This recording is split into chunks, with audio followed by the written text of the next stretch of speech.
नमस्कार, तिसरा डोळा न्यूज मध्ये आपलं स्वागत। मी सतीश चव्हाण। पाहूया आजच्या काही ठळक घडामोडी। एकीकडे शिवजयंती मोठ्या जल्लोषात साजरी केली जात असताना हरिपूर येथील सरती भाग मित्र मंडळाने मात्र सेवाभावी वृत्तीचे दर्शन घडवले आहे। आज शिवजयंती निमित्त पहिल्या कृष्णघाट परिसरात स्वच्छता मोहीम राबवण्यात आली। प्रारंभी छत्रपती शिवाजी महाराजांच्या पुतळ्याचे पूजन करण्यात आले। त्यानंतर उपस्थित शिवभक्तांना शिऱ्याचे वाटप करून एक अनोखी अशी शिवजयंती साजरी केली। दरम्यान या सेवाभावी उपक्रमाबाबत सरती भाग मित्र मंडळाचे सर्व स्तरातून कौतुक होत आहे।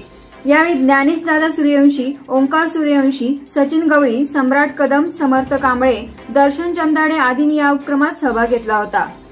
छत्रपती शिवाजी महाराज जयंतीनिमित्त आमच्या सरती भाग मित्र मंडळ हरिपूर यांच्या वतीने आज जे पर्यटन स्थळ म्हणून ओळखले जाते संगमेश्वर मंदिराच्या पाठीमागील कृष्णवर्ण संगमाचा घाट तो अत्यंत पद्धतीने घाण झालेला असून ते विचार करून आम्ही ते सगळं संपूर्णपणे स्वच्छता करून आजच्या वेगळ्या पद्धतीने शिवजयंती साजरी केलेली आहे। यूट्यूबवर सर्च करा तिसरा डोळा। तिसरा डोळा चॅनलला सबस्क्राइब करा।